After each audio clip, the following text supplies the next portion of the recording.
All right. Ugh. Where we at?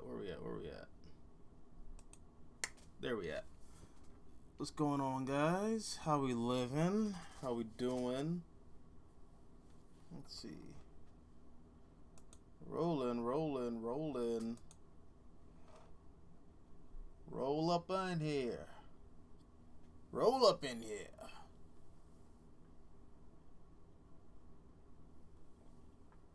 Probably get my green beanie. So I'm like not technically false advertising.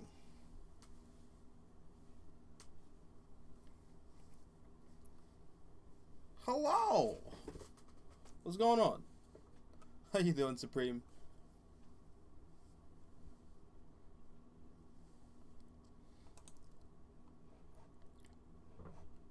What'd you read this week?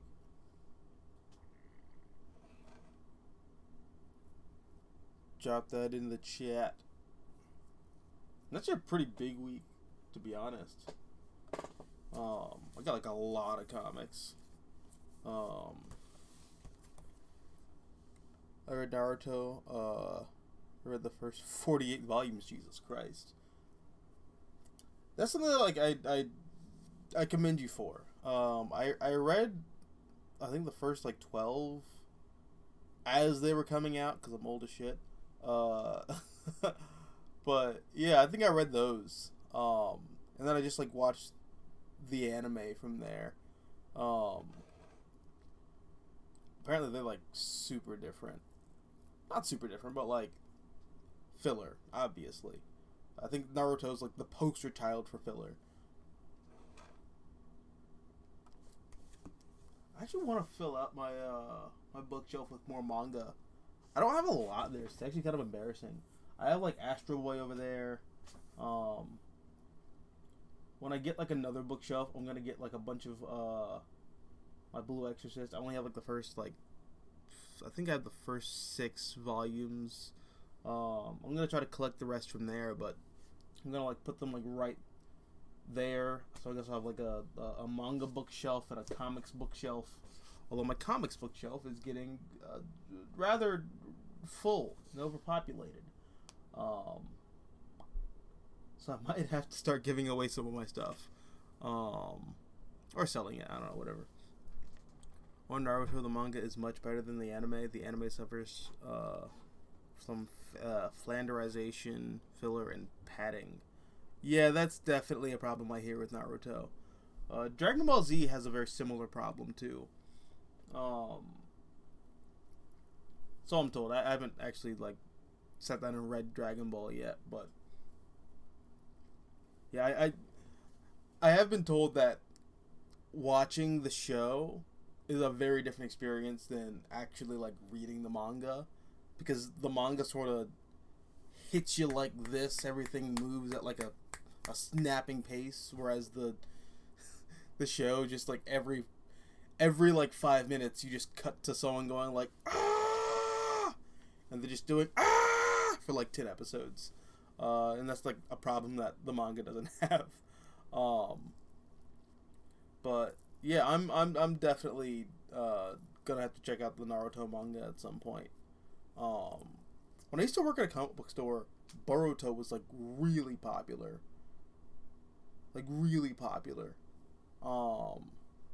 And that actually sort of like revitalized the original Naruto manga brand.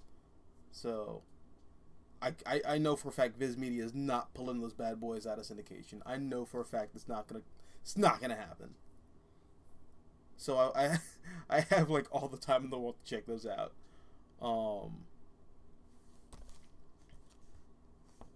But yeah, as is, I need to like definitely up my manga collection game. Cause as it is, I think I have like Blue Exorcist. I have like the first 2. Well, I have the first Astro Boy omnibus over there. I think I have volume 2 at my mom's place. I have Doro Hedoro. Well, the first volume.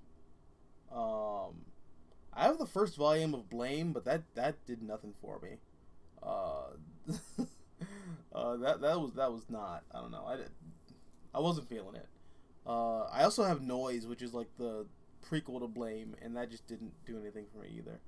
I guess it's just not for me. The art's beautiful. It's really cool, but outside of that, I don't care about anything else.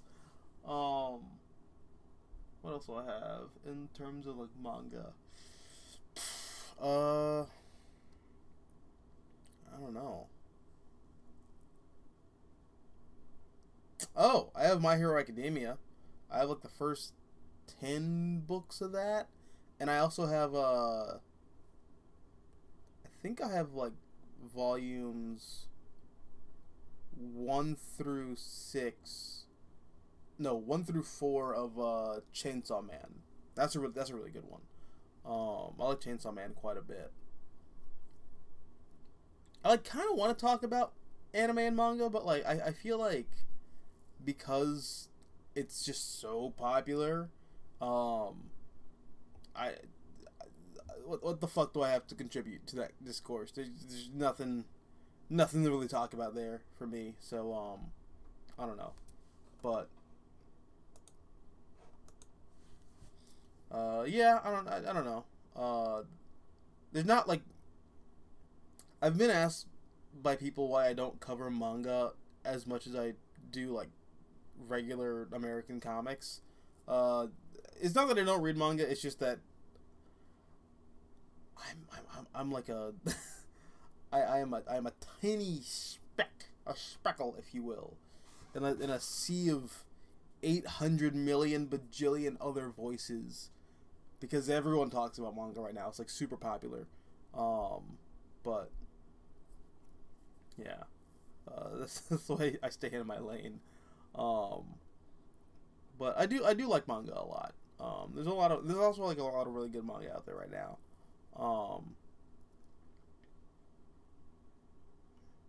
Unfortunately for Naruto, it sucks after volume 48. Like most long-running shonen manga, the final 2 arcs are sucky. Oh, that's unfortunate. Like parts of Naruto overall, I like Hunter x Hunter better. I haven't read Hunter x Hunter, but I watched Hunter x Hunter. That's a really good anime. One that I think is like genuinely like amazing too is also I love Full Metal Alchemist. Look, the manga is really good. Brotherhood is really good. I haven't watched the original like 2003 anime.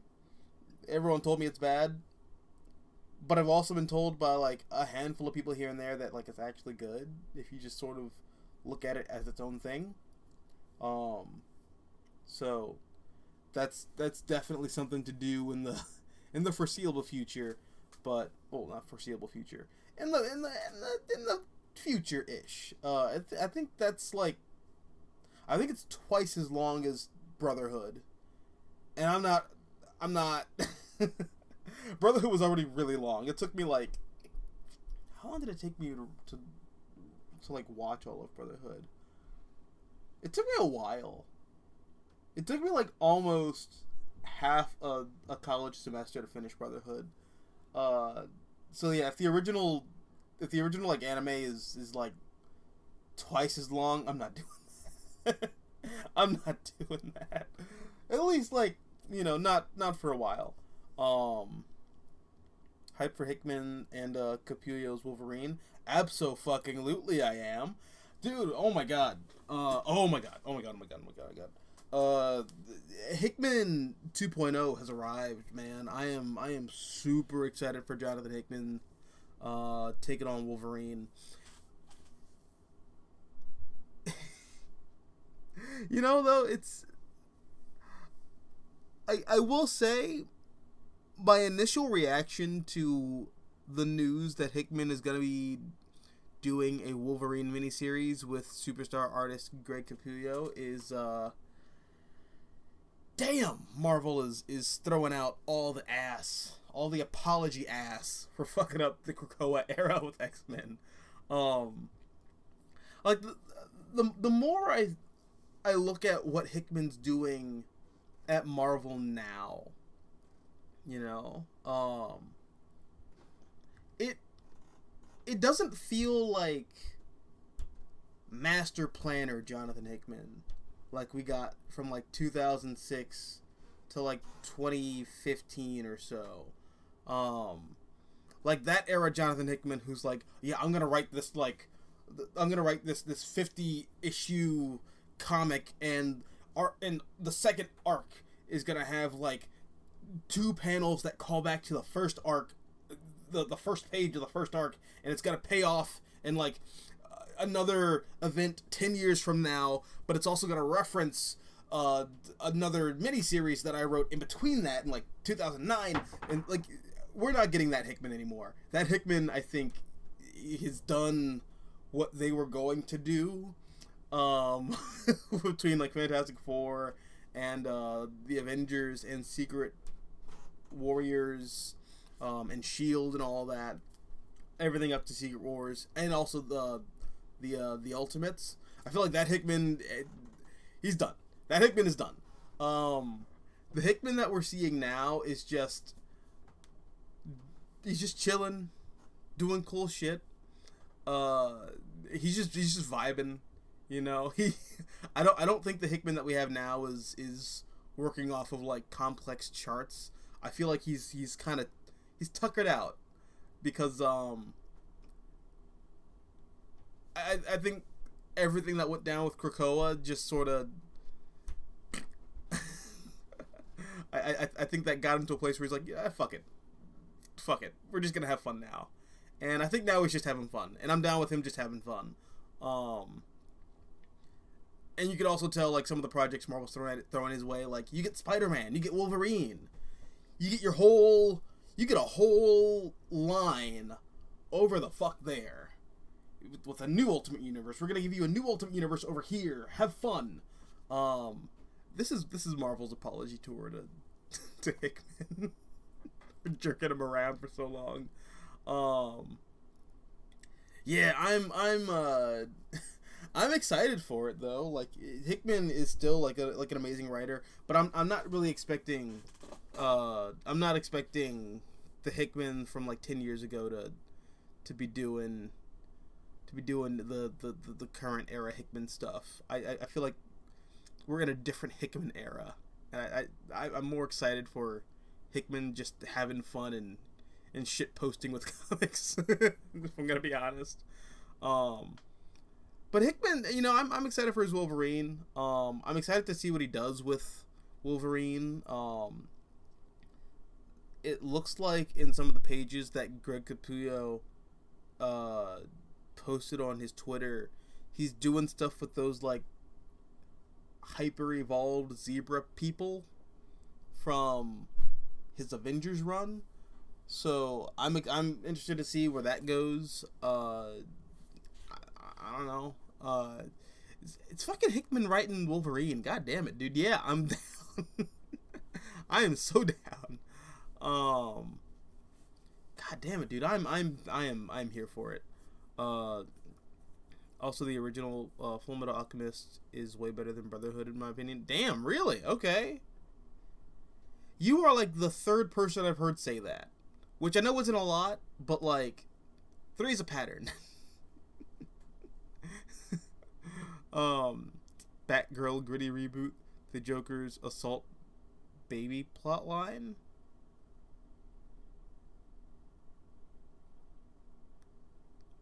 That sounds terrifying. Write it, draw it, send it to me. I'm interested. I'm disgusted, but I'm interested. What's up, John Tai? The main problem with later Naruto is Sasuke's spotlight. Once Sasuke and his family start to overtake the series, it goes to shit. Damn. Well, it's the Batman problem. The darker, the grittier, the sweeter the it's the fan reaction, I guess. We gotta focus on that. I just wish he would finish The Dying and The Dead and Black Monday Murders. Oh, Hickman? Did Black Monday Murders finish? I mean, probably not. I only read the first... I read the first half of the first trade. I didn't read the other trades. I think it's only just one other trade. But I remember hearing someone say that like it has an open ending, um, which isn't the case with like Witches by Scott Snyder. That hasn't finished, and I highly doubt it's ever going to finish. So just whatever, man. But that's the risk you run with getting invested in indie comics. The writer and or artist can just one day say fuck it, I'm done. The story's over. We're done. Goodbye. We're never finishing this ever again. That's how I was with Saga, because that went on a hiatus for like 6 years. It was a long time. Like at a certain point, I was just like, "Fuck it, it's never coming back." We're just gonna end it with the death of Marco. Spoilers, I guess. I'm sorry, but like, actually no, fuck spoilers. The 7-year rule applies here. Marco died 7 years ago. It's okay. We all know this. If you were keeping up with that book, which was probably everybody, that was like the most popular indie comic for a while. But yeah, no, that just kind of happens with the indies. It's sad, but it'd be like that, man. Sony's Aunt May World War II spy drama. Was Aunt May even in World War II? Well, I mean, I don't know. Aunt May in like 1960, whatever. She was probably a nurse in World War II or whatever. But Marvel sliding timescale with I don't know. I don't even think the Rosemary Harris Aunt May would have been that old. Probably not. Like she fuck it. Cliff Robinson and Rosemary Harris.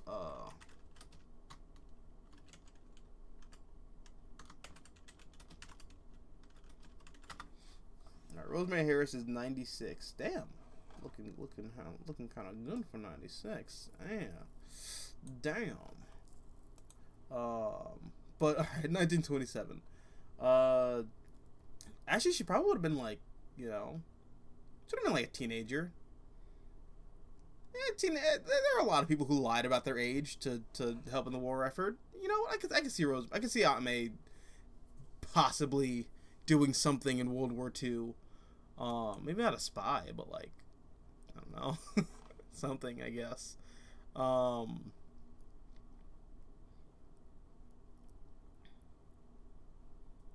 I recently read all of the Frank Miller Dark Knight Returns stories from Last Crusade, Dark Knight Returns, Dark Knight Strikes Again, Dark Knight Master Race, and The Golden Child. I really enjoyed all of it. Wow, congratulations. You know what? I have a weird appreciation for the Millerverse, or the Miller World. Well, not Miller World. I guess, yeah, it is the Millerverse. I don't know if I can... I can't bask in the glory of the art appreciation for Dark Knight Strikes Again. I don't think I can do that. I appreciate the effort that was put forth. They were being experimental. They were trying new things. I can definitely say that. But I do think that book's pretty cool. I think all the weird stuff about like with like the Dixie Chicks and how people are more like trusting of internet personalities than they are like the actual news. I think that's really interesting. All the stuff with like the president being, well, first of all, Lex Luthor is the president, and he's like at the behest of Brainiac, and like Lex is like kind of an AI, so the president's a robot, and he's being puppeteered. I like some of that commentary is very interesting, and like maybe a bit ahead of its time, depending on how schizophrenic you are. But no, I definitely have a soft spot in my heart for Dark Knight Strikes Again. It's kind of weird. Like it starts off as like a rompy celebration of like recapturing the magic of the Silver Age, and then 9/11 happens, and then this like Silver Age sort of like celebration comic turns into Frank Miller reacting to 9/11. Very, very interesting book. Dark Knight Strikes Again is. I thought Master Race was like interesting. I thought there were like interesting ideas there, but I didn't really like love it. But the Golden Child was definitely like a straight up. That was all Miller, and I was down with it. I also love that dark side design. It's fucking amazing. When Superman's son like uses super hope vision or whatever it was, it's like his eyes glow and his mouth glows, and he shoots him with the future, the hopeful future of the youth, is what Frank Miller was getting at there, I guess. But like that kills Darkseid, but then he comes back as like this monolithic like god of the void. Just whatever the fuck Raphael Grandpa was just cooking, I like that shit. It was fire. It was really good. I think I have 2 copies of that book somewhere. I want to get the hardcover. I want to, but I also don't want to like. Come the fuck on, DC. But also, like, I'm part of the problem because like they know I want it, so they're gonna print it. But yeah, and I definitely have an appreciation for the Millerverse. So it's always cool to see that someone else does too. Just like says Marvel, here you get Spider-Man, you get Wolverine, Hickman autistically screeching, but I wanted Franklin Richards. Yeah, dude, seeing the mandates that Hickman had to work under and why he left X-Men.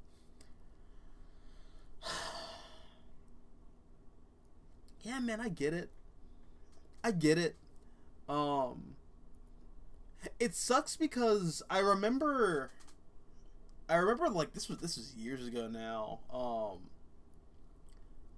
Captain Logan and Browncoat Eric did their review for House of X and Powers of 10, and Eric said something at the end of that video that I agreed with but didn't want to because I guess I was just so high off the book that I wanted to believe that Marvel was just gonna let Hickman cook.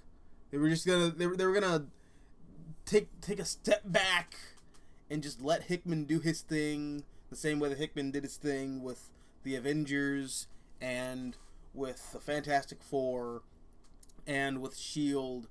I thought Hickman was gonna get his chance to just do whatever the fuck he wanted to do with the X-Men brand, but then no Franklin Richards, because Dan Slott's doing something over there with that. Sure. Okay. Also, like, you can't use Namor. Why? I'm trying to think like what was happening around that time period in the Marvel Universe. What the fuck was Namor doing? I don't think Namor was doing anything. Like, there was that like Christopher Cantwell Namor book, but that like takes place in the future. So like I don't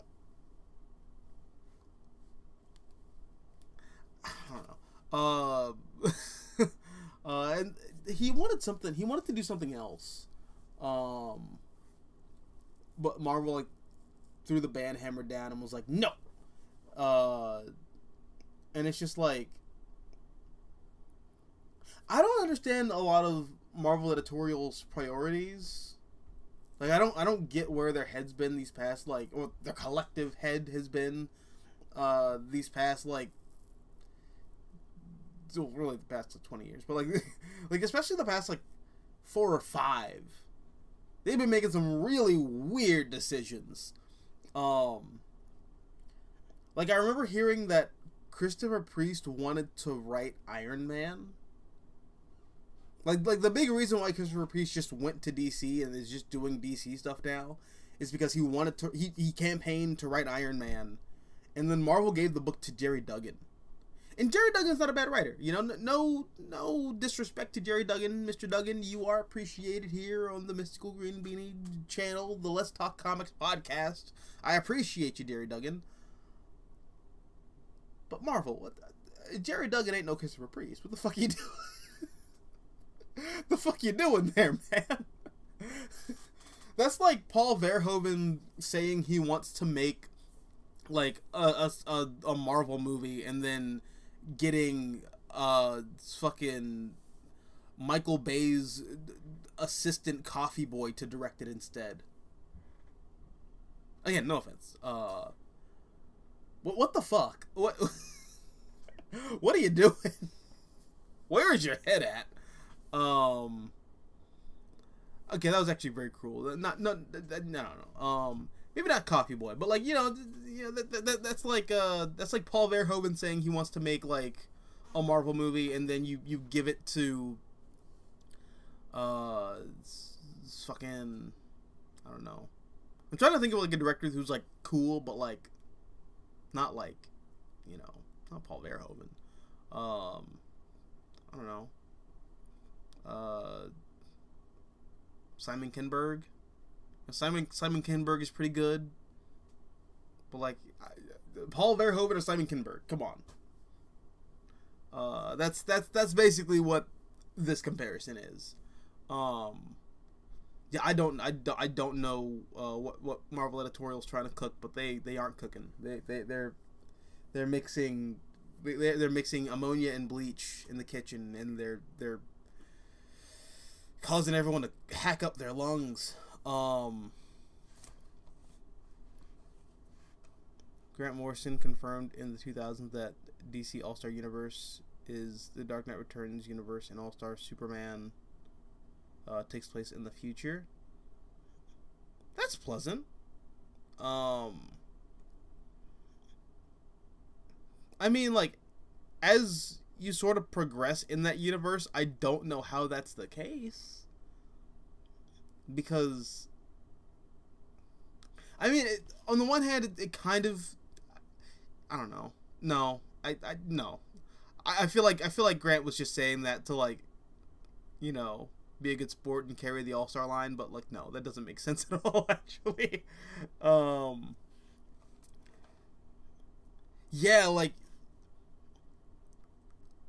Frank Miller's Dark Knight Batman is technically supposed to be like pre-crisis Batman. Technically, but even then, there were a lot of people, well, specifically like writers from like across the pond, like the UK writers and the Irish writers and the Scottish writers. A lot of them say that like specifically Dark Knight Batman is Adam West, which is like actually pretty fucking based. Like if you ever go back and read Dark Knight Returns, just if you haven't already, read it with Adam West's voice in mind. It's actually really cool. But no, I don't know. It doesn't really make sense for All-Star Batman to be, or no, it doesn't make sense for All-Star Superman to be the same Superman from that world. No, it doesn't work. Because Lois and Jimmy are like still like very young, and also like Lex Luthor, but again, also everything done with like Lex Luthor and Dark Knight Strikes Again completely invalidates anything that you see in Lex Luthor's portrayal in All-Star Superman. Those are two very incongruent universes. They don't have to match up. It's okay. They're self-contained.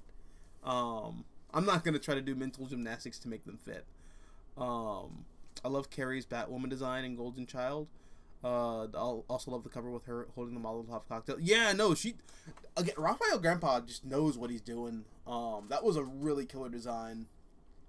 I actually love a lot of the Raphael Grandpa DC redesigns. The only one that I kind of have a little bit of a like a with is his take on the Flash. I think that one looks a little weird, just personally. Granted, compared to all of the other Flash redesigns we've been getting these past couple years, where everyone just wants to throw Barry Allen in like heaps of Tony Stark scrap metal and make it look like Power Rangers armor. Okay, no. I'll take Raphael Grandpa's. I'll take the inspiration from like, like skiers and like people who do like roller derby over, the armor. Would you like to see the Flash in more armor? No. I mean, that's it. There are places where like I appreciate it and think like, that's neat idea. Like for example, I am not I don't dislike the costume that the Flash has in the Zack Snyder Justice League movies. I think that design's pretty. I don't like it aesthetically, but I like the idea behind it. I like that it's basically, it's literally just like scrap metal from rocket launches that Barry Allen just stole and then pieced together a Flash costume and like, used like chicken wire to keep it together because it's the only thing that he can wear that doesn't burn off of him instantly. I think that's a really interesting idea. Aesthetically, it looks, what the fuck are you wearing? But like, aesthetically, it's supposed to be a homemade costume, and that's, okay, whatever. For like a Model 1 Flash design, I think that's kind of cool. But yeah, generally I don't like the Flash in armor. Although there were a lot of characters who are wearing pounds of armor who I really don't think need it. Like, why does Captain America wear body armor in the Marvel movies? He's Captain America. Why does Daredevil wear body armor? Like, he's in. I have the same thing with Daredevil that I have with Batman. Who I also think Batman shouldn't be wearing body armor. I know people love that like Robert Pattinson bat armor costume. I appreciate that I appreciate the influences that are going into it. It's very distinctly it's very distinctly the Lee Bermejo Batman suit mixed with the Arkham Origins suit. So I think that's really kind of cool, but I don't need Batman walking down like a hall getting shot at by like dudes and he's just tanking bullets. That's what I watch a Superman movie for. I don't know. I'm not feeling the vibe. Also, I feel like after BVS, I feel like after that we kind of graduated from we've graduated from the bulky bat armor, right? Like I'm really hoping when we get to like the DCU, we don't have bat armor. We probably have something more akin to, I don't know, like a Dan Mora drawing. Like actually, I literally just kind of, if they just do this. Oh, I mean, you can't see shit here, but like, where's the page? Like, if you just straight up just do this, I think it'll be pretty cool. I think the people are ready. I think the people are ready for like a bat suit that looks like a Jose Luis Garcia Lopez drawing. I think we're there. I don't know, but whatever. Fuck, how did I get on this tangent? I don't know. Oh, yeah, the Golden Child. Yeah, great costume. Carrie's costume is great. I'm surprised McFarlane hasn't done like an action figure with that suit yet, because McFarlane does like nothing but bat characters. So, yeah, that's kind of surprising.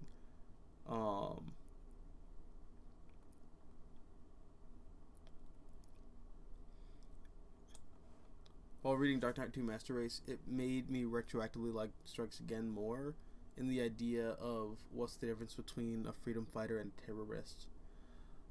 I mean, like, quite frankly, whoever side you're on, whoever side you're on, that's where that's where you draw the line between terrorist and freedom fighter. You know,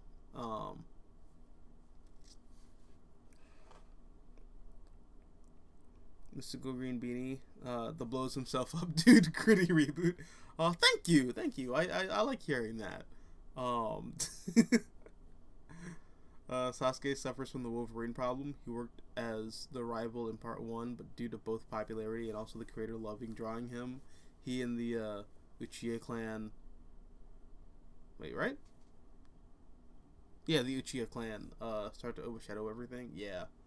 That seems to be an ongoing problem with just everything. It's like, ooh, dark, mysterious character.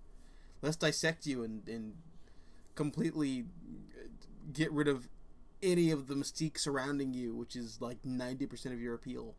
That happens a lot.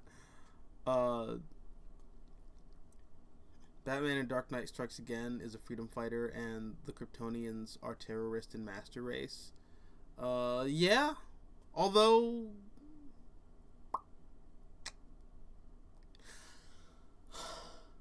This is always my thing when I go back to, like, the Dark Knight Returns universe. Especially, like, the first Dark Knight Returns book. I feel like that book is very much deconstructing the idea of, like, the deontological construct or framing of the American superhero. And it's taking, like, a more teleological perspective on that institution of, you know, the superhero. In that a lot of times we look at superhero stories where, like, you know, we look at them like deontologically. You know, the good guy is the good guy, and whatever happens in the story, whatever the consequences are, well, the good guy is still the good guy. So, you know, are the ramifications, like, really all that bad? You know, we're still on his side, right? Whereas you look at things like teleologically, you're analyzing the consequences more so than, like, the intent behind them. So I feel like Miller's sort of critiquing, like, superheroes as, like, a construct and putting a magnifying glass to, like, all of Batman's chicanery and bullshit, and how everyone in Gotham is just trying to keep everything together. And Batman shows up and he's just having a midlife crisis because Bruce Wayne's like, I'm 70. I gotta punch people again. And how, like, that's impacting the world around him. And how that, like, sort of reaches up the ladder during the Cold War, and how that kind of puts everything in the shitter. I think that's very fascinating. So, yeah, I really don't look at, I don't know. I don't look at the Dark Knight. I don't pass moral judgments on any of those characters, because Miller's doing something not standard superhero with those books. Emmanuel says, what's up, Emmanuel? How you doing? What's the last event you were genuinely hyped for after some lackluster ones? I'm pretty hyped for Absolute Power. Uh, the last event I was like genuinely hyped for.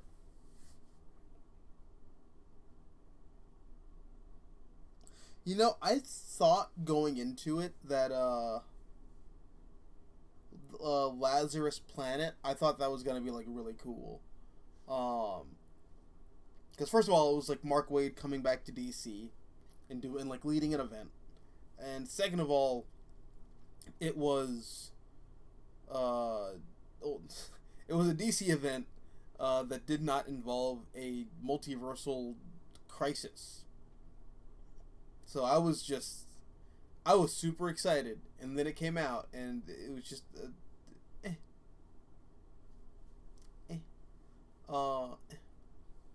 So yeah. I'm trying to think though. Now you got me thinking, like, what's the last event that I like genuinely loved? Because I remember when Secret Wars came out, like under Hickman. I remember at the time thinking some of the stuff here is pretty cool, but also like Marvel milked the fuck out of this book. Like Marvel strapped that bitch to a glory hole and just milked it dry. There's nothing left. There's dusty blood coming out of the holes now. It's dead. What?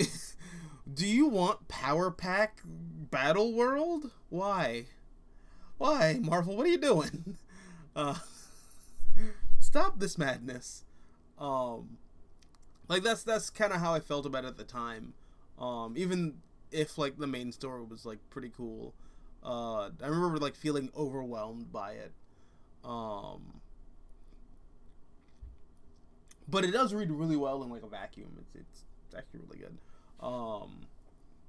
But shit, last event that I really like fucked with.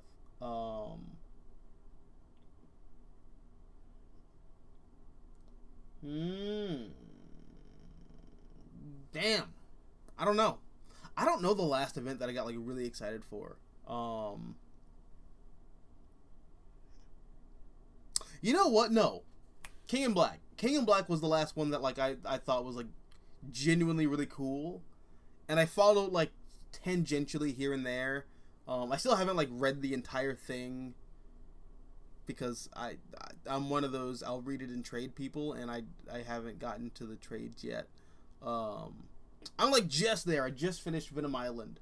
So like the next thing is King in Black, but I have to like also read Absolute Carnage. But yeah, I guess King in Black is like the last like big event that I thought was like really cool.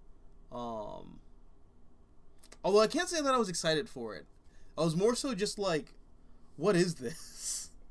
Because I think I was still in that phase where I was like, wait, so we're making Venom a god? What? I think I was still in that headspace of like, this is fucking stupid. But everyone kept telling me it was really good. And I didn't believe them until King in Black came out, and then I like read some of it at my local comic shop, and I was like, "This is all right. This is good. You're right. This actually does in fact fuck hard." So I was wrong. Also, like had a nice send off for Eddie Brock as a character, which Al Ewing completely kind of ignored, and still doing stuff with Eddie Brock. But still, you know, even in that though, the current Venom book is really good, by Al Ewing and Ram V and Brian Hitch. So yeah, I guess to answer your question in a roundabout way, King in Black, you know, that was the last one that like really sort of excited me. Wrestled my symbiotic loins. It was so good.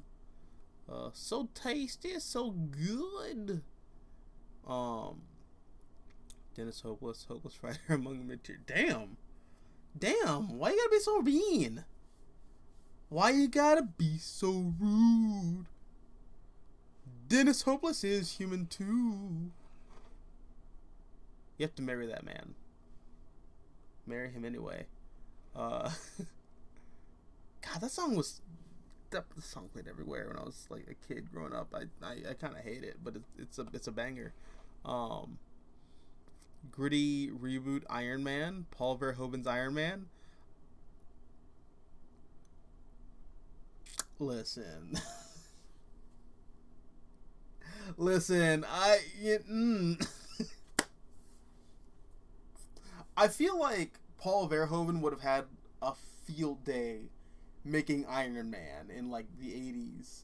I feel like Paul Verhoeven... You know what? I feel like Paul Verhoeven would have had a field day making Iron Man in like the early 2000s, just after the invasion of Iraq. I could have done a lot of cool shit with that. You could have done a lot of cool shit with that. It's funny you bring that up because whenever I draw whenever I draw Marvel characters, my key inspiration for Iron Man whenever I draw Iron Man is RoboCop. I always make the Iron Man armor look like RoboCop, but like with bulkier legs for the thrusters and bulkier hands, because I just love the John Romita Jr. way of drawing Iron Man. I think it's really cool. But yeah, Paul Verhoeven would have made an absolutely mad, like a completely bonkers Iron Man movie, and it would have been fucking amazing. John Ty, while reading Dark Knight Returns Master Race, it felt like Miller wanted Bruce to die and Carey to be the new Dark Knight. I felt like Azraella wanted Bruce to not die and keep going as Batman. That's fascinating because Batman Damned exists, and I feel like Azraella was in like a completely different space for that. I feel like Azraella wouldn't mind Bruce Wayne dying, or at the very least, like, you know, his version of Batman dying.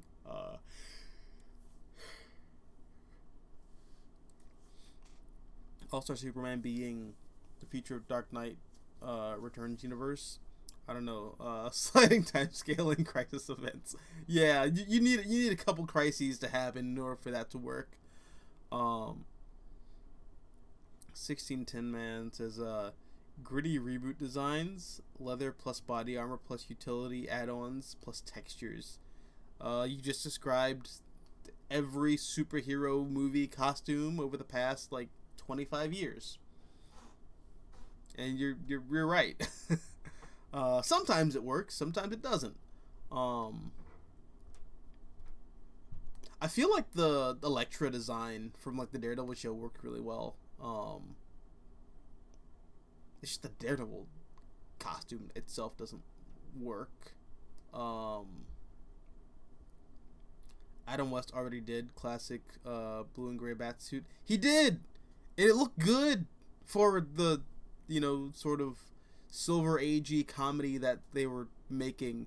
But honestly, just, okay, hear me out.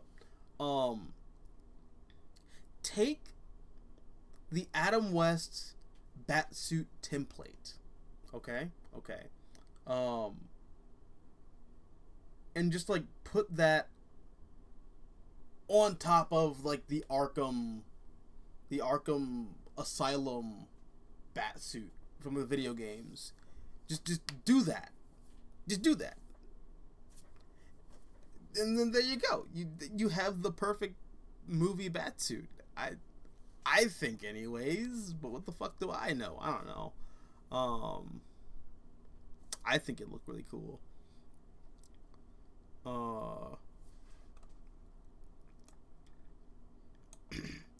Dantai says, at the moment I'm reading Prez by Mark Russell.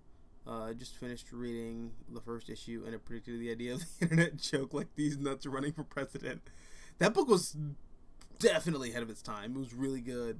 I remember people not liking it, which is weird because I thought I thought it was really funny. I think Mark Russell is very. I think he's a really good writer. I like him a lot. Um, I think his superhero stuff struggles a bit from uh, Jesus protagonist syndrome. Uh, in that, you know how, I mean, I'm not sure if any of you guys have like read the Bible or like have read anything with Jesus in it. Um, but something that I notice is that Jesus is a character in Judeo-Christian mythology. He's just sort of, you know, people complain about Superman in that he just he has all the answers and he's just coasting through the story as like good boy. I feel like they sort of like you know, Jesus has that problem in the Bible narratively. If you're just looking at like the Bible as like a piece of like narrative mythology, there's only like two moments where he's like a person. When he's like in the when he's in the garden and he's like freaking out, he's like, oh fuck, I fucked up. They're gonna kill me. There's that, and then there's also the one where like he freaks out in the temple.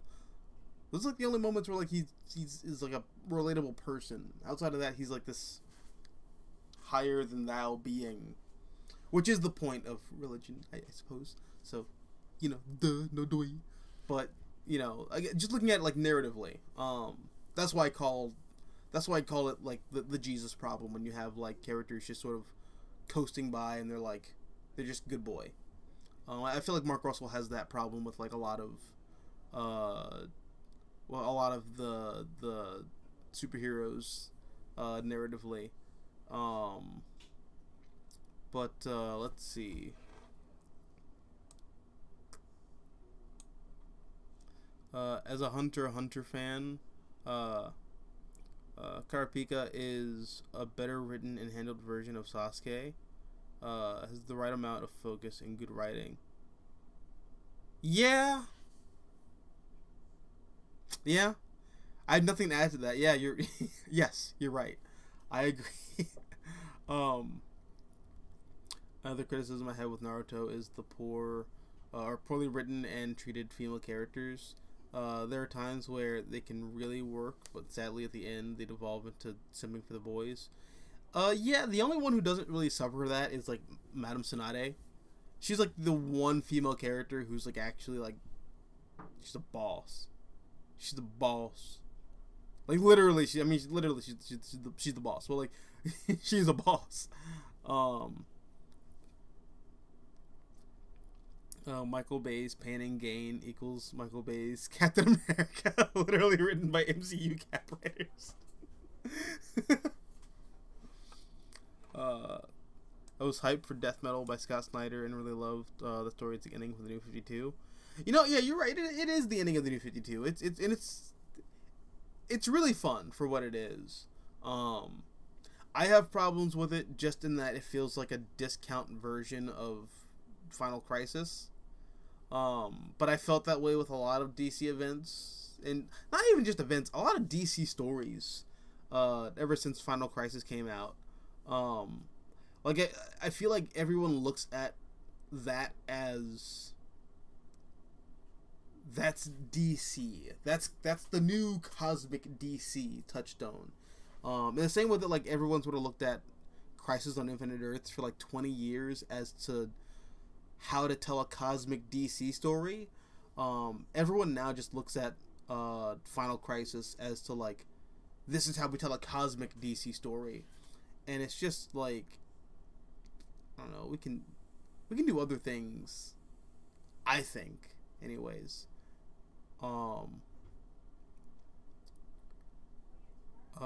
Marvel's Glory Hole, Carol Danvers after the idea. Ugh.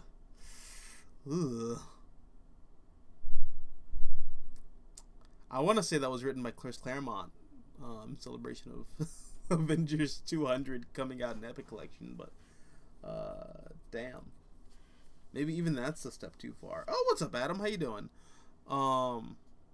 Venom gods equals spider totems all over again.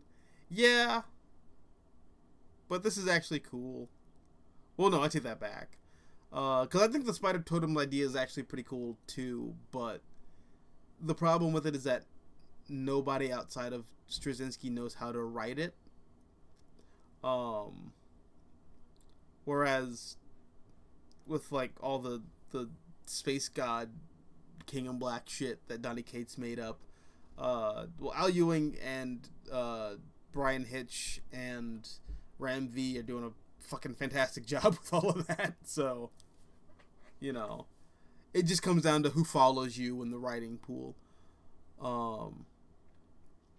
RoboCop equals Iron Man, but a cop instead of a weapons manufacturer. Dude, there's a lot of corporate commentary that, first of all, aged, unfortunately, like fine wine in that movie. But also, it just makes me wonder what Paul Verhoeven would have done with Iron Man. Like, it would have been, like, so out of pocket, but so fucking hilarious at the same time. No, I would kill someone. No, I wouldn't kill anybody, but like I would murder a steak, you know, a big steak, you know, because I like steak, but not like that much. But like I would murder a big steak, like one of those big, well done, those well done Cracker Barrel fried steaks, which I used to love as a kid for some reason. But like I would eat one of those. I would try to eat 3 of those as payment to get to the universe where we see Paul Verhoeven's Iron Man film. I don't know. Probably not a big sacrifice, but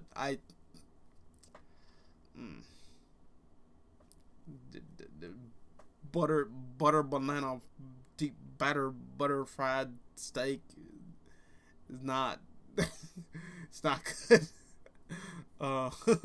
So that is my suffrage.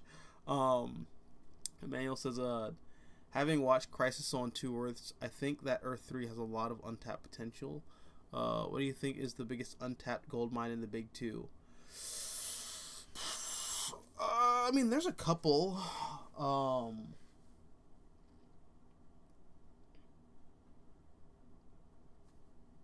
You know, I think for DC, like, immediately, their biggest untapped gold mine is just they have a swath of teenage superheroes not doing a fucking thing right now. And what they are currently doing with the Titans is rehashing Marv Wolfman and George Perez shit from like 30 years ago. No, 40 years ago.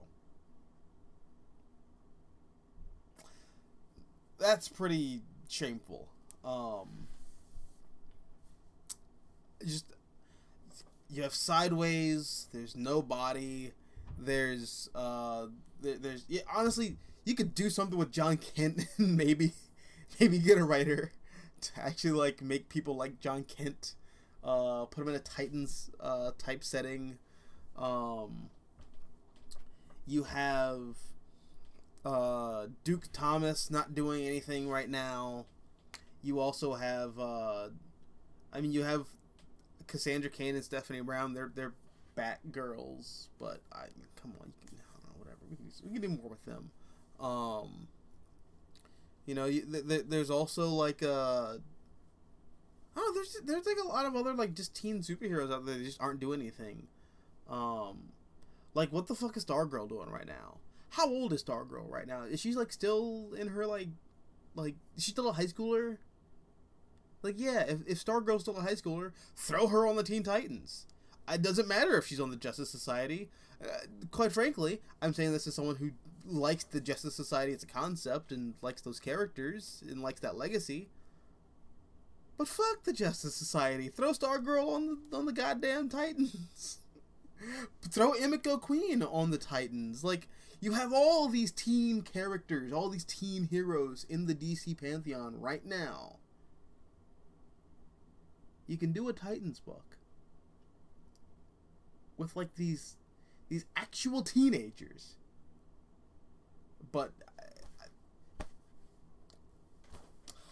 fuck do I know? What do I know? I'm just some asshole ranting and raving about comics in his basement, so whatever. But still, that's what I think is like the biggest untapped gold mine in DC right now. Marvel,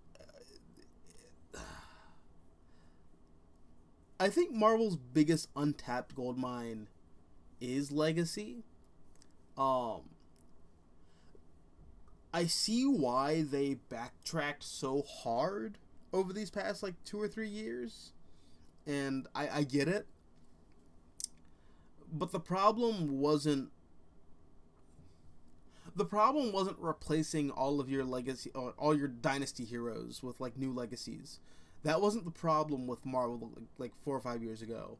The problem was just genuinely boring ass storytelling. Like, people, I think, would really not have a problem if Sam Wilson was just Captain America and Steve Rogers fucked off to do something else. I genuinely don't think people would have a problem with that.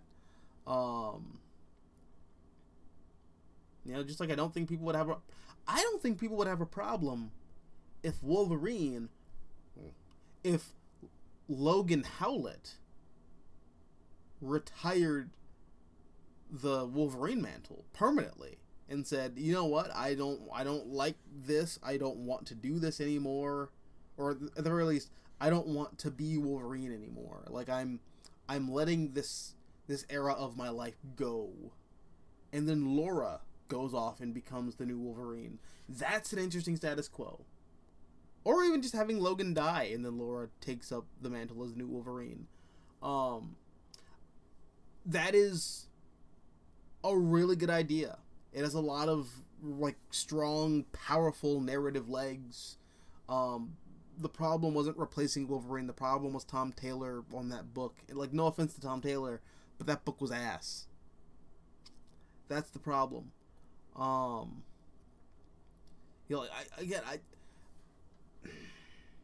That's the big thing that Marvel has going against it.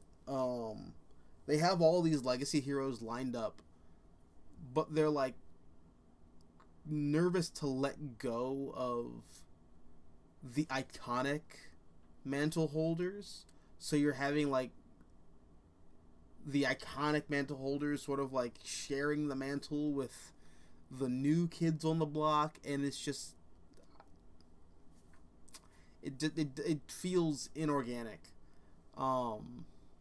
So that's like the biggest like untapped gold mine at Marvel. Again, and it also comes down to just not utilizing Legacy properly. So really, that's like the big problem with like Marvel and DC. Just like they have a solid foundation for like a new Legacy, and they're just not using it. What's up, Tevia? How you doing, buddy? Supreme says another criticism I had with Naruto is the overuse of sad backstories. Yeah, it's fair enough. I mean, I don't know. I liked it. I like that. Alright. I mean, this is kind of fucked up, but like, growing up, the ongoing joke was that black people love Naruto because it's just the hood with ninjas. So everyone's miserable, and everything sucks, and everyone's motivated by pain and misery because it's just the ghetto. It's just different factions of the ghetto. So I really fucked with that growing up, and I always thought that was funny. But I don't know. I don't mind everyone having sad backstories in that sense.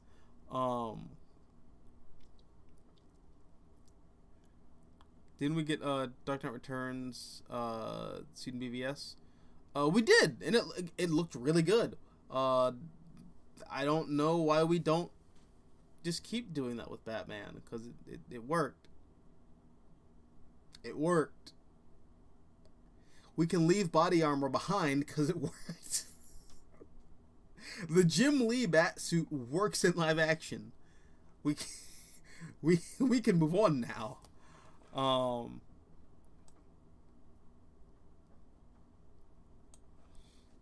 With the new DC Universe movies by James Gunn, it feels that they're going for the New 52 direction of the DC Universe a little bit. I can kind of see that.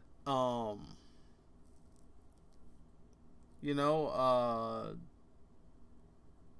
which is hilarious because I feel like you could apply that same thinking to the DC EU, because that also had a lot of like New 52 isms in it, like making the Suicide Squad a big deal because the New 52 tried that really hard. Also like making Harley Quinn like a major player in the DC universe. That's also New 52 era material that they're pulling from. A lot of the stuff they were doing with Superman felt very indicative of what they were kind of going for with the New 52. So there's some overlap there.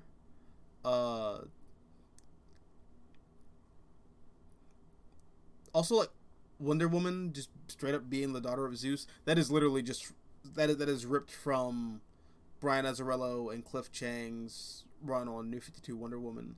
So it was very New 52 in its way back then. I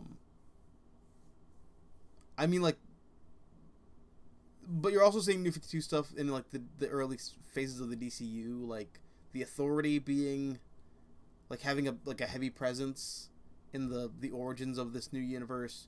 Also, Superman just straight up looking like New 52 Superman with trunks is, you know, there's that. So I don't know. Yeah. Contrary to what like a lot of popular comic YouTubers like to say, the New 52 on like a concept level, it actually works really well. Because it's taking everything that works about the Golden Age, the Silver Age, the post-Crisis DC universe, and the post-Infinite Crisis DC universe. Is taking all of those elements and like actually sort of trying to find a way to make it all work cohesively, but also like sort of try to find a way to organically rope in like the Wildstorm stuff that Jim Lee sold to DC. So like the New 52 sort of works in that regard, I think. You know, like yeah, again the biggest problem with the New 52 was just it was too much too soon, and everyone was like editorially just like stretched too thin. And that's like the big problem I have with like a lot of like contemporary comics, like this practice of just like buckshot scatter shooting and just trying to pick up the pieces along the way and figure things out as you go. Like, I don't know, what happened to starting small and branching out from there? I feel like that's all you really need to do. You don't have to start your line with like 30 books and then like try to grow from there. That's gonna fuck everything up. And that's been proven time and time again. I don't know why Marvel and DC continue to try and do that and utilize that method, but I don't know. I'm not a comics editor or producer or whatever, so what do I know?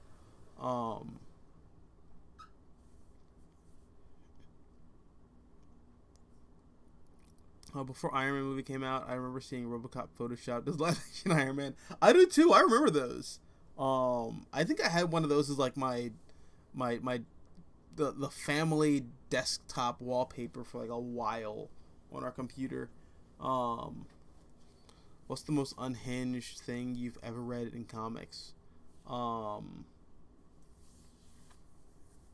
Shit, man, I don't know. There's a lot of unhinged shit in comics. One of the funniest things that comes to mind immediately is that moment in Batman the Cult where Batman has been like successfully like brainwashed by Deacon Blackfire, and Batman, along with a bunch of other homeless people from the sewers, just like terrorize a public park. And they freak out a bunch of like people at a picnic. And then Batman just tries to like ravage their food. Because he's like, I haven't eaten in weeks. And then one of the homeless guys starts like hitting Batman with like a little wooden plank. He's like, no, stop it. Stop eating food. You can't eat food. We have food at home. And the food at home is just roaches. Like, I think that's pretty unhinged and hilarious.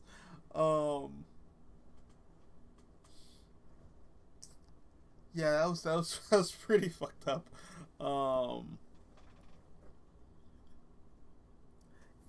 The plot twist reveal in JSA The Golden Age is also pretty... It's pretty unhinged. Because that's like a fairly, like, noirish sort of, like sophisticated people, blah, blah, blah, blah, blah.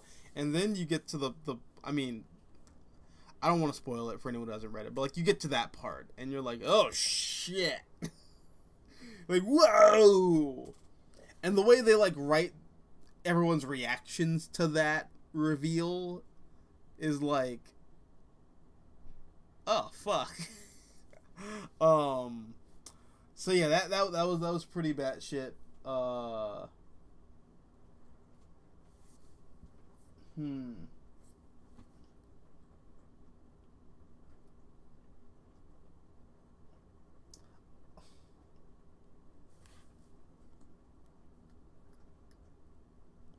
yeah, that's like immediately what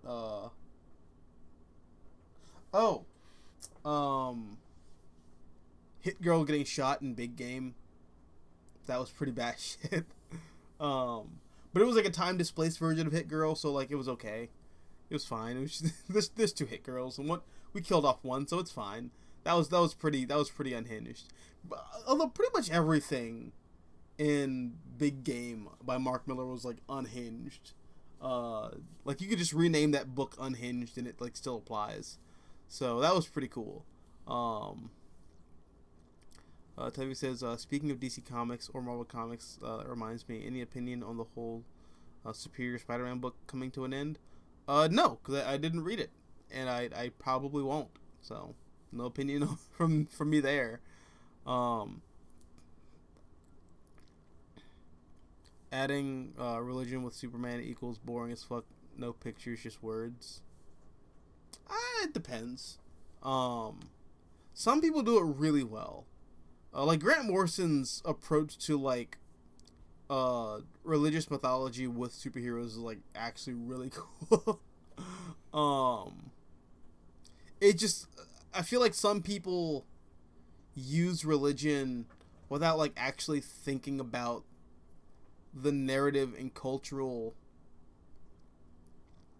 like pathos and like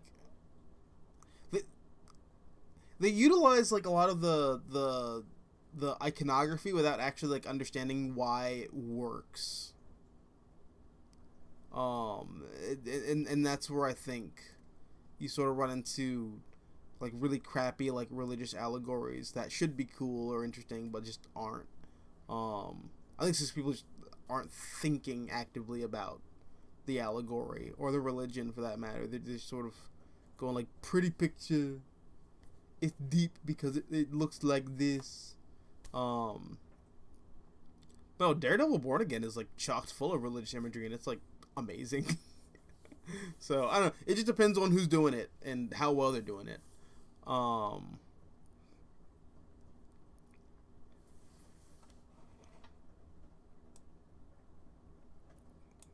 don't follow Hunter x Hunter. I've followed it like sporadically.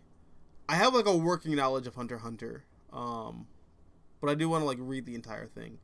Hunter x Hunter equals Craven the Hunter XXX by Joel Schumacher. And you know what? It probably would have wound up being one of the best Spider-Man films of all time. Probably. Do you think Dark Crisis was always doomed to fail? Yes. Yes, it was. Because there are 2 sequels to Crisis on Infinite Earths. There's Infinite Crisis, which is really fucking good, and there's Final Crisis, which is also really fucking good. Like somehow it's like even better, depending on who you ask.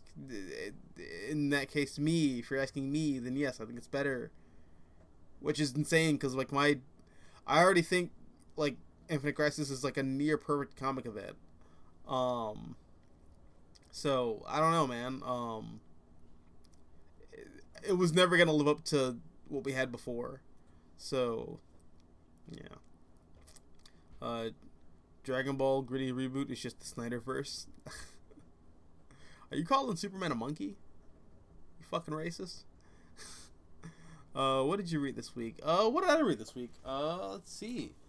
I read World's Finest number 27, which is really fun. This is continuing the Imp Wars, where a bunch of like edgelord, like, like basically they're Mark Waid is taking the idea of like the imps being like rabid fanboys and fangirls of like superheroes, and saying, well, like, if there are fanboys of like the superheroes, there are definitely fanboys of the supervillains. So we're sort of just doing that, and it's just fun. There's a Sinestro in here that is just an imp Sinestro. It's amazing. Also, there's like a really fucked up and disturbing part where Mixia Spitlick turns all of Jimmy Olsen's cosmic adventure body transformations into like agents to fight the other evil imps, but it's like terrifying because he literally has to shred Jimmy Olsen apart to do it, and it's the most Cronenberg looking shit in the world. It's really good. This continues to be like a really fun book. Again, if you just want like cool fun superhero shit, this is just cool fun superhero shit, man. I really fuck with it. I also picked up Spectacular Spider-Man. I think it's number 3. Yeah, number 3. This is really fun. I mean, they're doing a thing where everyone in New York, or I guess like key people in New York, they get to live up their like greatest fantasies. So we get to see Peter alive, or actually Peter's always alive, but we get to see Peter with a Gwen Stacy who's alive, and they have kids. So you know there's that. Also, Miles is dating Kamala Khan, which is kind of cute because that's a ship that I definitely ship, but it's just a dream here, so whatever. But yeah, I don't know. I thought it was adorable. I'm not sure how that matches up with the main Miles book. I'm not really reading it, but I thought Miles was dating someone, but I guess not. But yeah, this is really fun. Also, I like this cover a lot. It's really cool.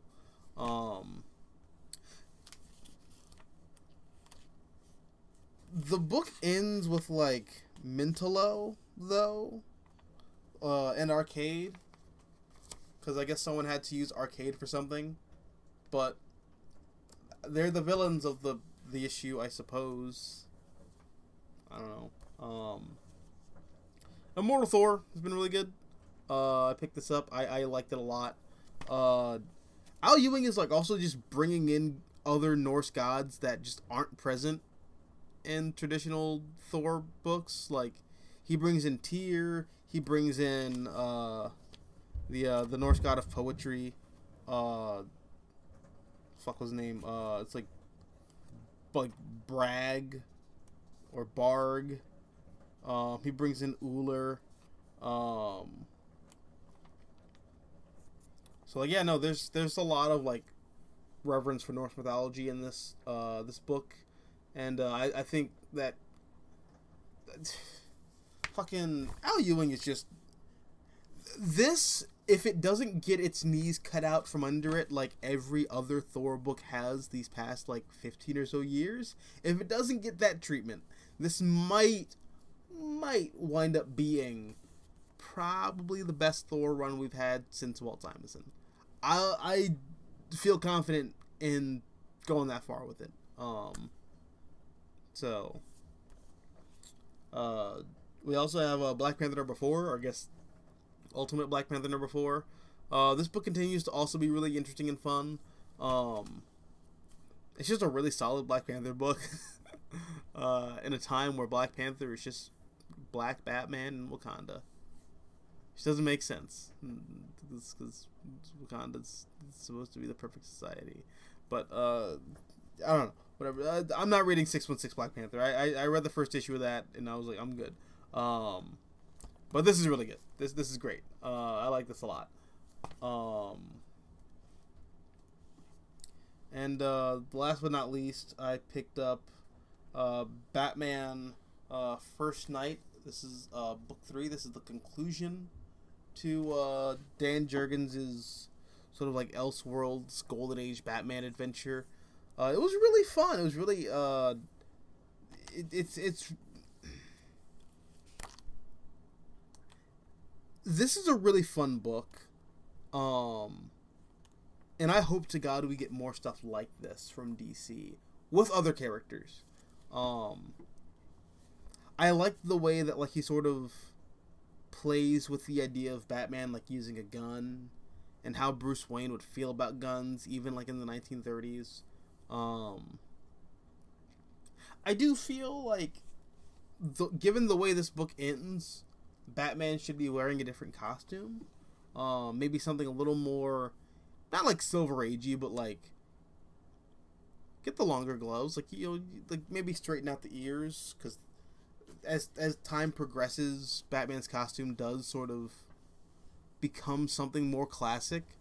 It happens pretty fast too. Like, Batman is wearing like the iconic blue and gray bat suit by the time you get to like Batman #1, which is only like a couple issues of Detective Comics adventures. It's like maybe like 6 or 7, and then he's just straight up wearing the iconic bat suit. Like this, like the purple and gray. Actually, where's a picture of it? Like this purple and gray suit sort of goes away after like I think 3 issues of Detective Comics. It's not really there for that long. Because I think the next issue after the case of the chemical conundrum or whatever the fuck it's called, after that is like Dr. Death, and Batman's not wearing gloves in that, and then he's wearing blue gloves in the next issue, but it's still like the Golden Age like devil horn suit.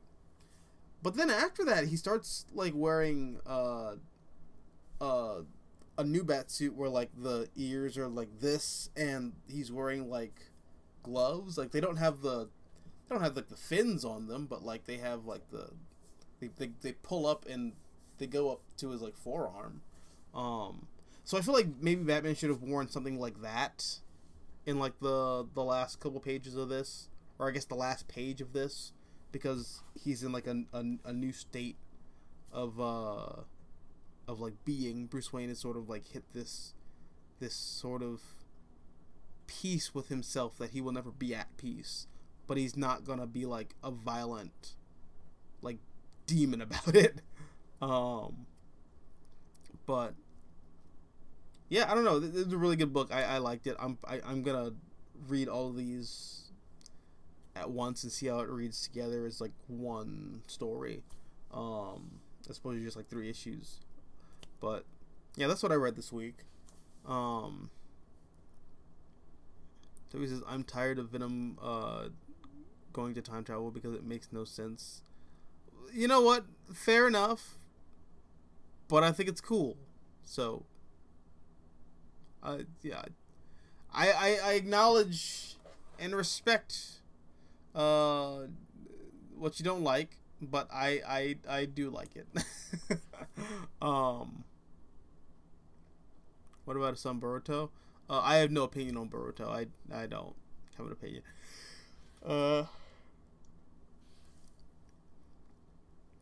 RoboCop gritty reboot, just found footage cop TV series as a movie.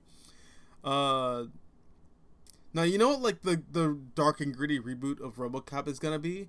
It's gonna be like dash cam footage, not dash cam. It's gonna be like body cam footage of like those like police drone dogs just like shooting people and then doing Fortnite dances on their corpses. That's what the new RoboCop's gonna be. It's gonna be great. I'm here for the dystopia. Let's accelerate. XLR8.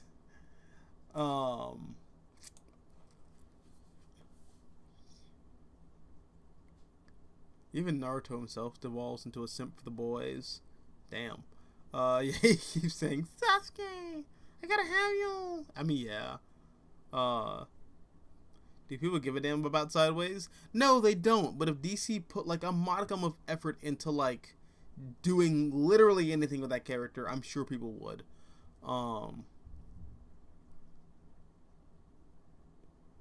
Stargirl's on the JSA right now. I know. Get her out of there. Put her on the Teen Titans.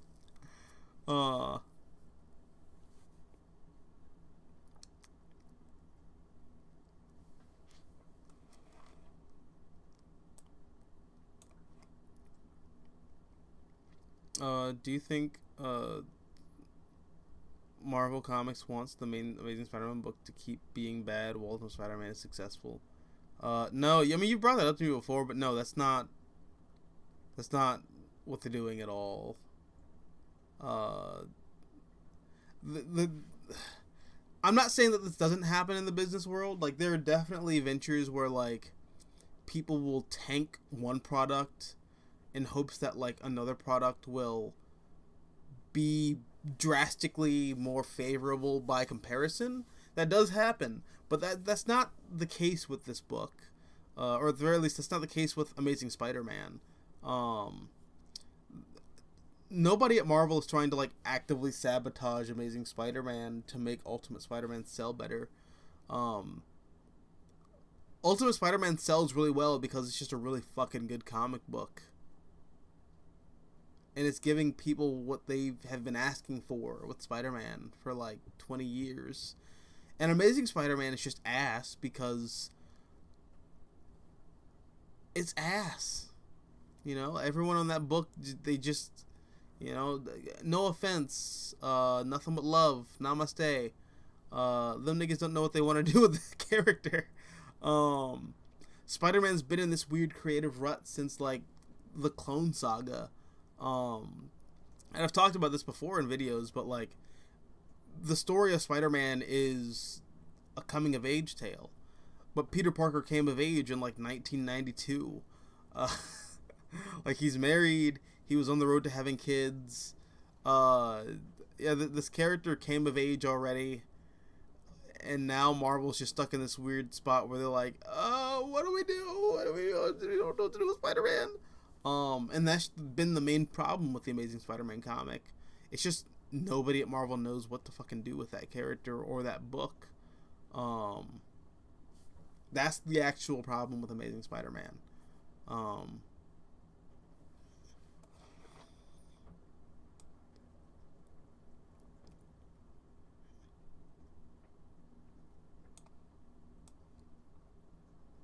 Shit. I scroll too hard.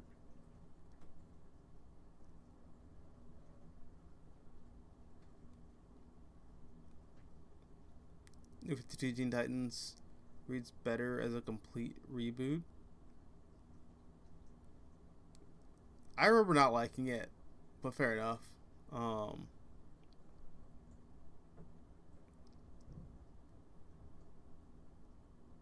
um,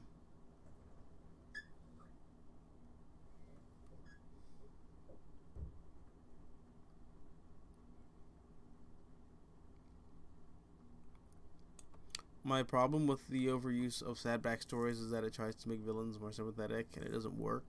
Sad backstories does not excuse mass murder and genocide. It does. Yes, it does. No, it does. It works all the time in the real world. So yeah, no, it does. Um, uh,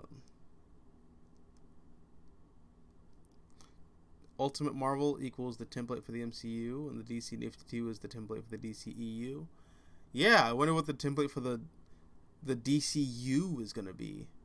I mean, I have a theory. Like, I like honestly, I really feel like, I feel like James Gunn's DCU was just gonna build up to New Frontier.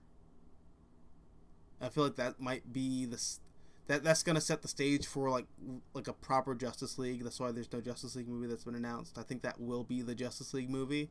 So I think that's what they're gonna build too.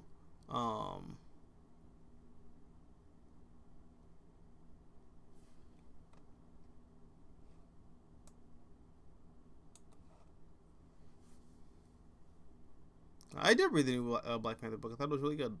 Um, Emmanuel says, "Do you think there's gonna be a reboot at Crisis on Infinite Earth? Crisis on Infinite Earth's 50th anniversary, or do you think DC is done with hard reboots?" Fuck no, DC is not done with hard reboots. They're gonna do another one. They got another one left in them. Um, they're gonna do it again. God help them when they do. Yeah, no, I do think there's gonna be another reboot. I'm not sure if it's gonna be like the 50th anniversary of Crisis, but it's definitely coming. There's definitely a reboot on the horizon.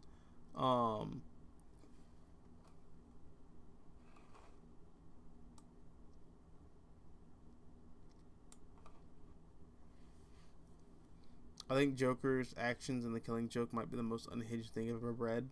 Yeah, Joker's pretty fucked up in that book. It's also like more shocking when you consider that narratively it's supposed to be like Silver Age Joker. Like Silver Age Joker kind of just like snaps and is like, I'm gonna fucking cripple the police commissioner's daughter. And then I'm gonna have a sexually charged whole Tunnel of Love thing for Batman where I sing for him and dance for him, and I'm gonna try to drive him insane. I feel like, yeah, that becomes like that book becomes very unhinged when you consider that like the Joker who was running around with like the Joker mobile with like the Joker utility belt, like that Joker is killing Joker. That's what always blows my mind with it.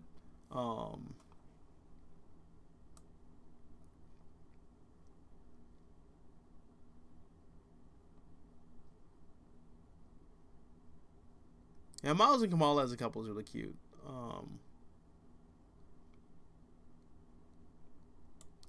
Peter should cuck Miles in front of Miles fanboys. Oh man. Cue the image of Miles fucking Gwen in all those edits for Sins Past.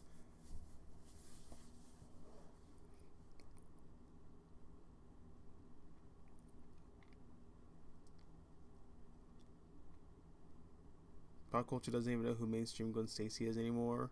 The only one that knows the Spider Girl ripoff. Yeah. Um,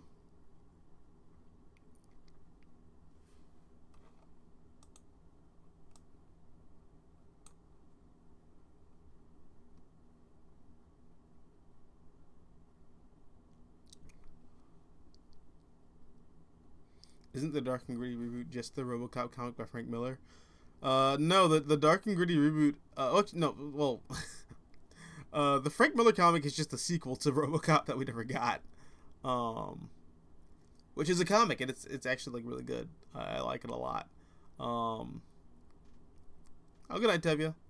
In fact, I'm gonna actually head to bed myself too relatively soon. Um,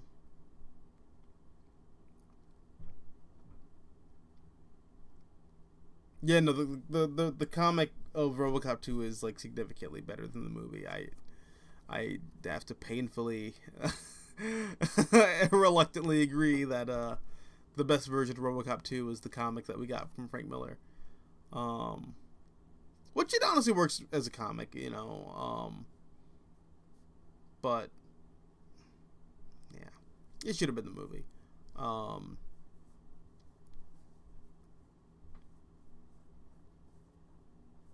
MC2 gritty reboot, edgy dystopian future of legacy characters. Yeah, you have like 40-year-old Jubilee, like finding out that she's actually like the twin sister to Amadeus Cho, because all Asians have to be related in in Marvel. If we're gonna go off of like unhinged comic rules, sometimes that does happen where it's like, oh, these two characters are the same race, they're related. It's like, oh, comics that are written by comic book fans more like it actually. You see that a lot too. But yeah. Just Scarlet Witch and not Scarlet Witch, Jubilee and Amadeus Cho become like the new Scarlet Witch and Quicksilver of the new MC2 gritty reboot universe. Oh, that'd be awful. Get Mark Miller to write it. He's unhinged enough to do it.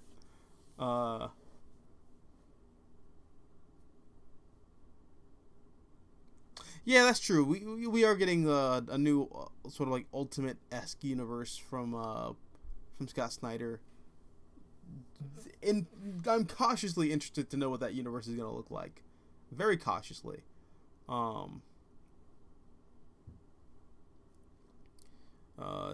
Yeah, no, I agree. I do hope that after this we get like a Golden Age Superman book by Dan Jurgens. I think that'd be really interesting.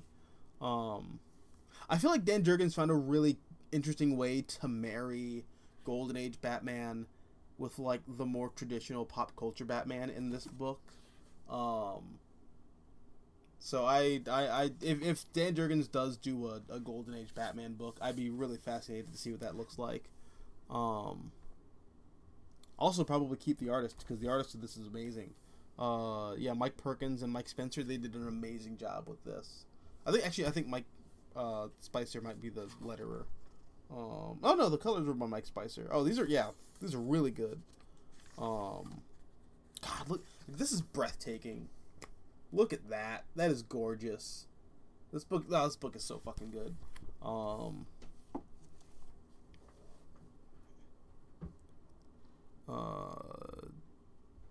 Yeah, I think the RoboCop game I think it takes place after RoboCop 2. Gritty reboot MCU Ironheart. I'm surprised Riri Williams wasn't Rhodey's niece. Well, yeah, wasn't Rhodey's niece already basically just Ironheart, but she wasn't created by Bendis, so Bendis doesn't get any royalties with that. Yeah, he's like, I don't get no royalties off this character if she's in a movie, so I gotta make my own character, no matter how redundant she is. Honestly, hey man, chase that bag, Bendis. I ain't mad at you. Mike Perkins did the art in that Lois Lane comic by Greg Rucka. Oh, interesting. I didn't read it. It was. I think that was connected to like all the Bendis stuff with Superman. I didn't fuck with it, but if the art looked like that, then I'm sure it looked amazing. There